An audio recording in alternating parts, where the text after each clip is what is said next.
Hablábamos de la defensa material y de el modo en que el imputado puede ejercer esta defensa material. Y aquí hay diferencias entre la regulación de los códigos procesales tradicionales y de los nuevos códigos o de los códigos de última generación.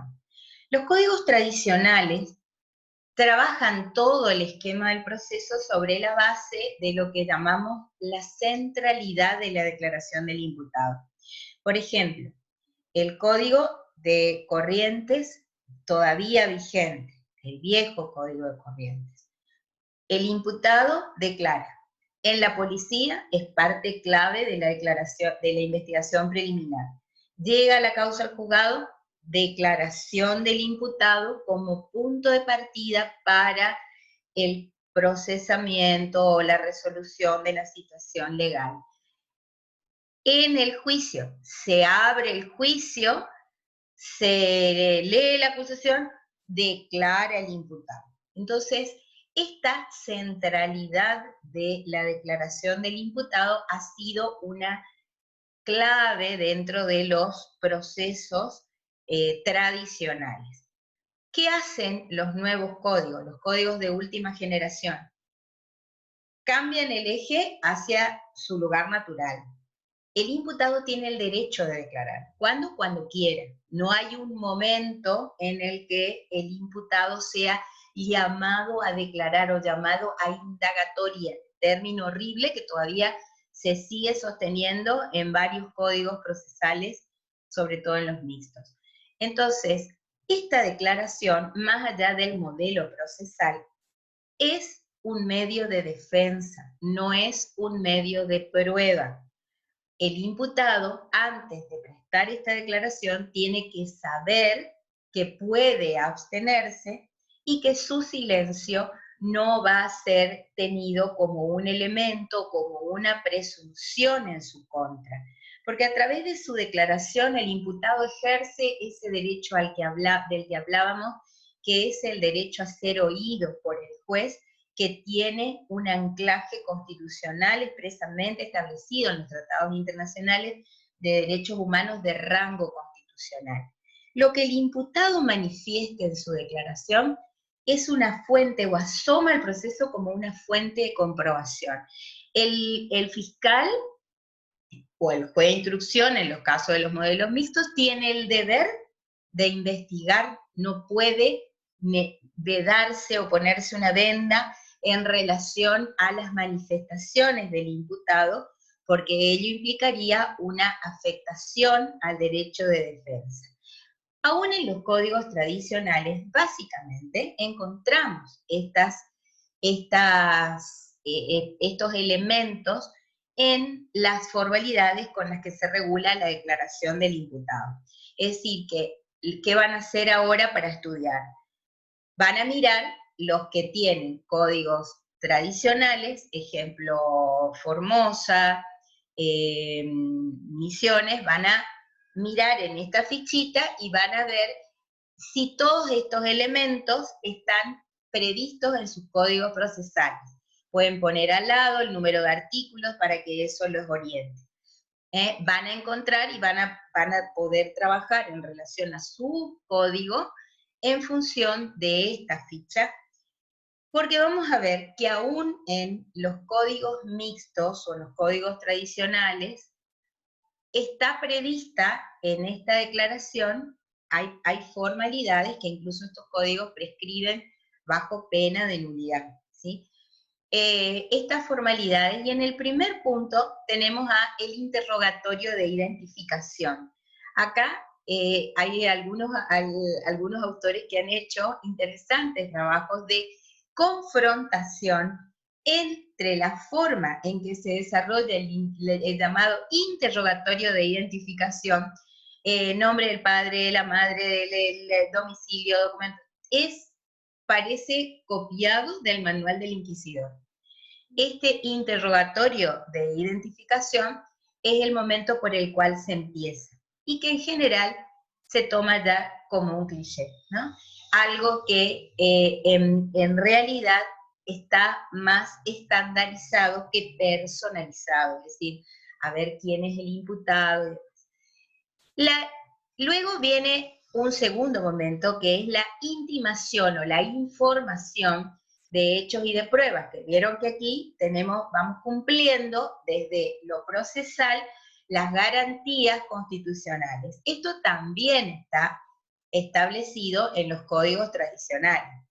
Lamentablemente en los códigos mixtos dice el juez, y el juez es teóricamente quien realiza este acto, aunque en realidad aquí es donde las ficciones de los sistemas escritos se hacen patentes, y tenemos que, en lugar de que el imputado pueda ejercer su derecho a ser oído por el juez, termina ejerciendo una suerte de derecho de ser leído por alguien del juzgado.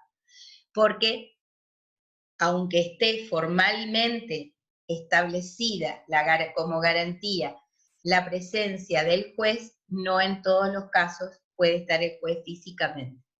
Entonces, esta información la hace ¿quién? En los modelos mixtos la hace, teóricamente, el juez.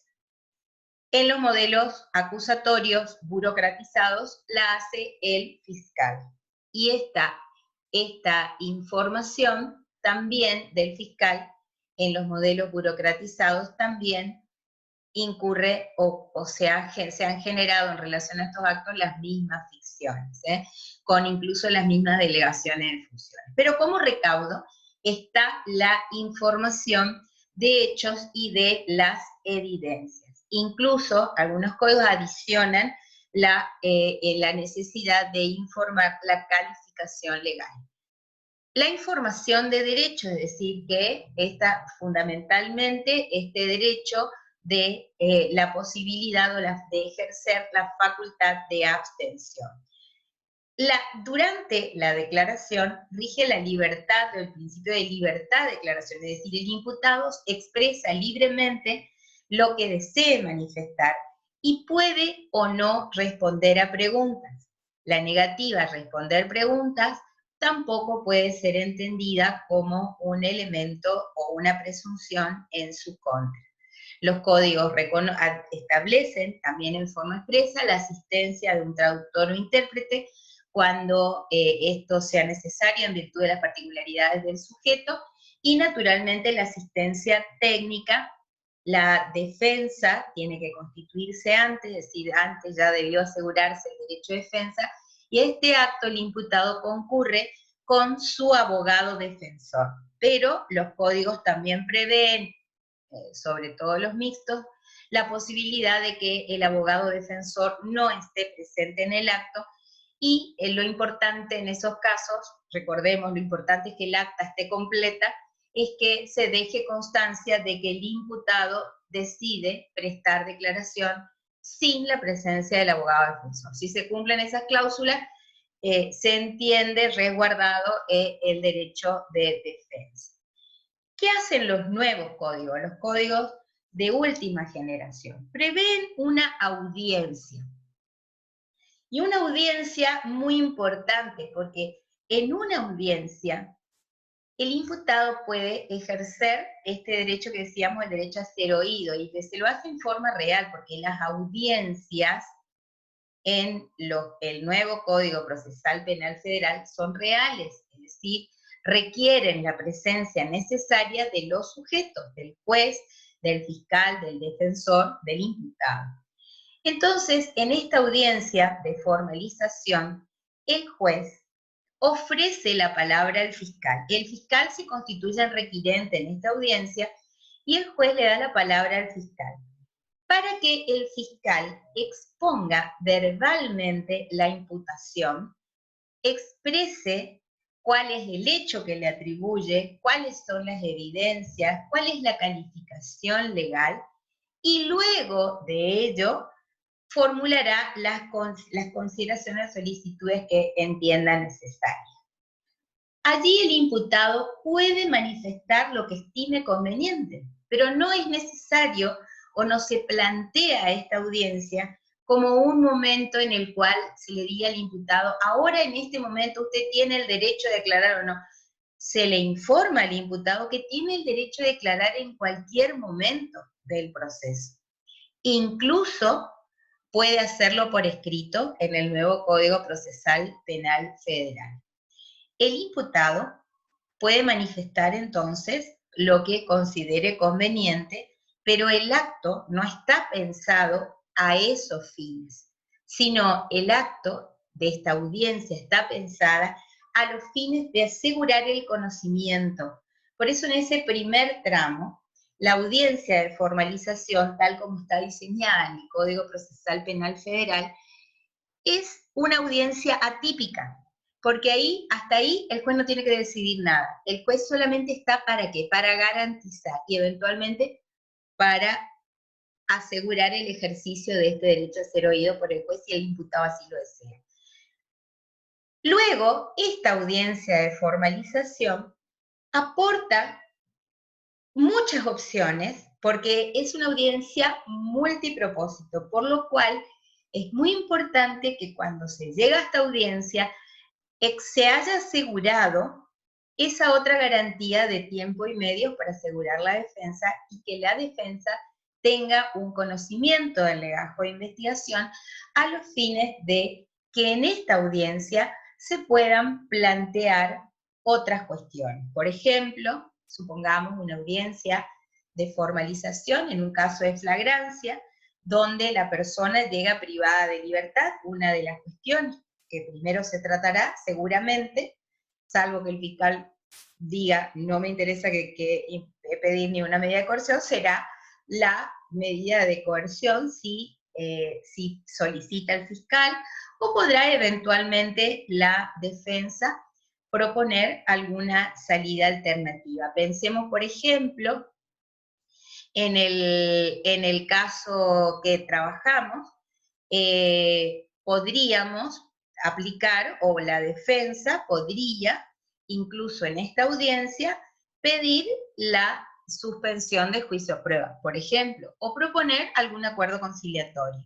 Entonces, todas estas cuestiones se pueden tratar ya en esta misma audiencia, porque tiene la particularidad de ser una audiencia multipropósito. En el Código Procesal Penal de Corrientes no está diseñada exactamente de la misma manera. Esta es una audiencia que la realiza el fiscal y a partir de allí el Código prevé el término para que las partes puedan realizar las peticiones derivadas de la información que se produce en la audiencia de formalización, que en ese caso tiene un matiz diferente. El defensor es quien acompaña al imputado en el ejercicio de la defensa. Es el primer guardián de los derechos del imputado. Quien asume la defensa tiene que entender que el imputado deposita en manos del defensor sus garantías constitucionales y tiene que poner su mejor experticia para asegurar la mejor defensa. El imputado puede elegir a un abogado de su confianza y si no tiene dinero o no quiere o no puede, no, el Estado debe asegurarle la defensa a través de un defensor oficial, es decir, de alguno de los funcionarios que integran la defensa pública. Si existen varios imputados, pueden tener un defensor común siempre y cuando no exista contraposición de intereses entre las versiones de ambos y la teoría del caso en relación a ambos pueda ser unificada. El imputado, cuando el imputado elige a un defensor particular, este defensor particular tiene que ser un abogado de la matrícula, es decir, tiene que estar matriculado en la jurisdicción en la que va a ejercer la defensa. Normalmente esto se lleva a través del control de la matrícula, la llevan los colegios de abogados o las asociaciones profesionales, y ellos tienen el control de la matrícula y también tienen tribunales de ética porque para asegurar que el defensor trabaje realmente con responsabilidad.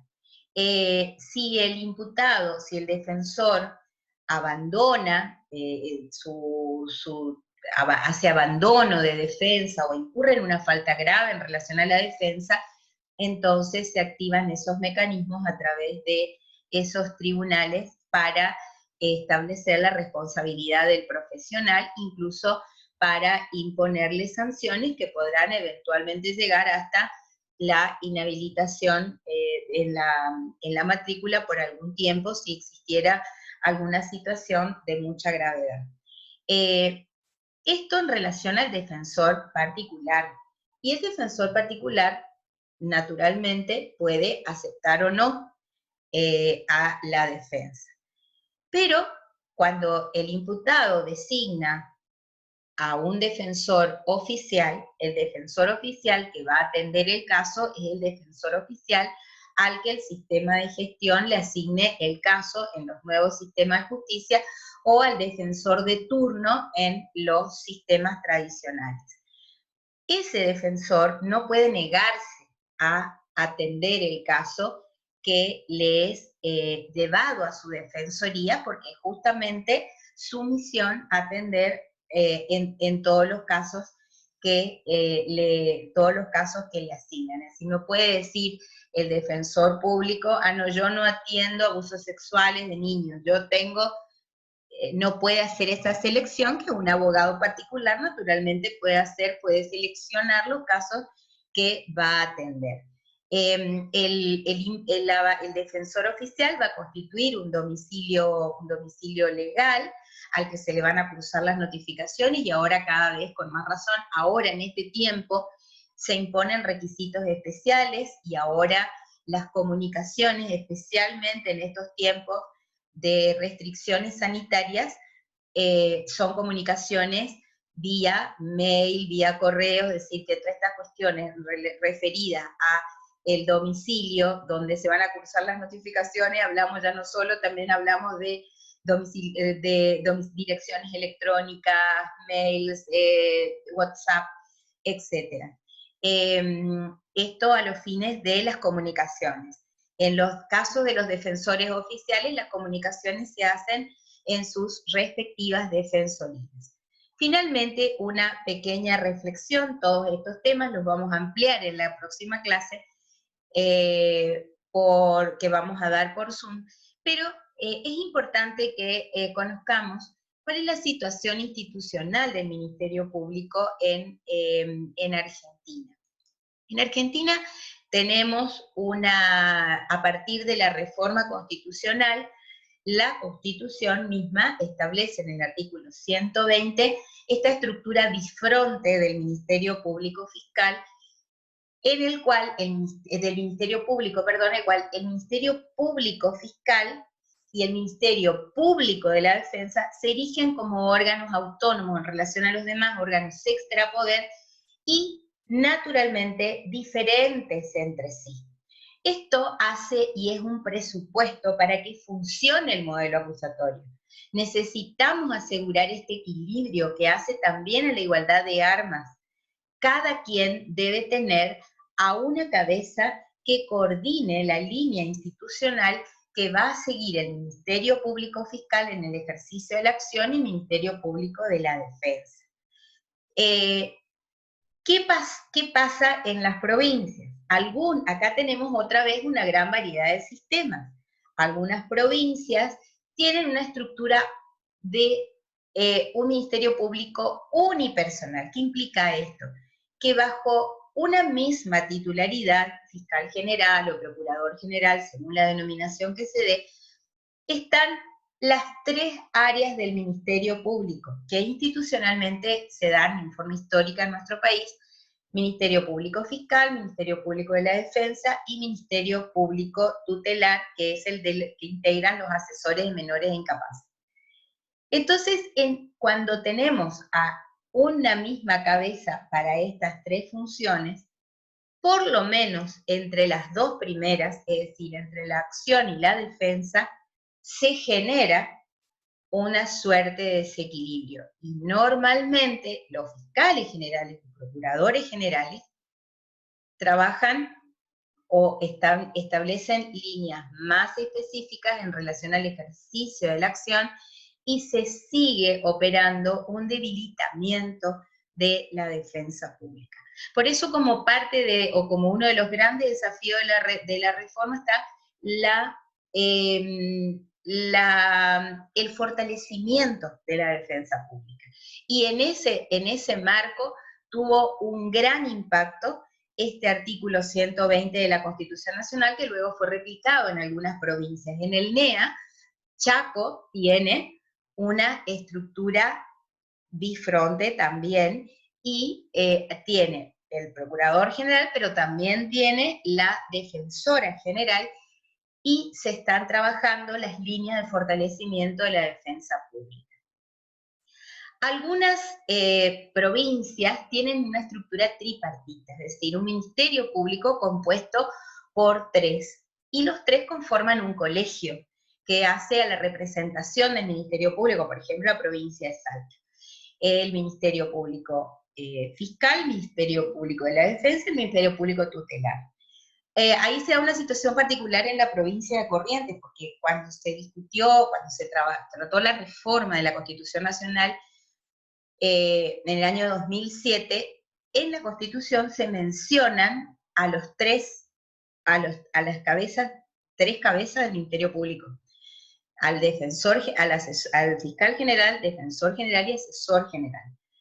A partir de día, al estar esto en la Constitución de la provincia, más allá de que todavía, hasta hoy día, no hay una ley del Ministerio Público que establezca la división, y tenemos la estructura unipersonal todavía de hecho, esto se estableció en la Constitución. Entonces, en ese momento, el año siguiente, 2008, se enviaron los pliegos a quienes se les encomendaba la misión de trabajar estas 2 áreas nuevas del Ministerio Público, el Ministerio Público de la Defensa y el Ministerio Público Tutelar. Los pliegos fueron remitidos a la legislatura, los postulantes tuvieron su audiencia pública sin ninguna objeción, y al terminar la audiencia pública llegó una medida cautelar porque el fiscal general había interpuesto una acción de inconstitucionalidad de la Constitución.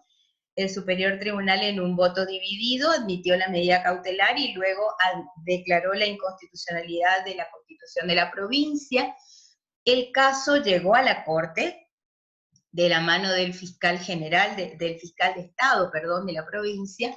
El caso llegó a la Corte y la Corte se pronunció en un fallo contundente. La Constitución debe respetarse y la estructura del Ministerio Público es tripartita.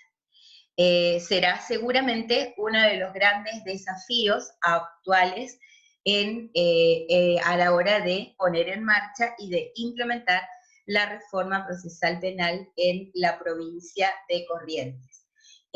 Nos vemos en la próxima clase, anoten sus dudas, cuídense mucho, hasta pronto.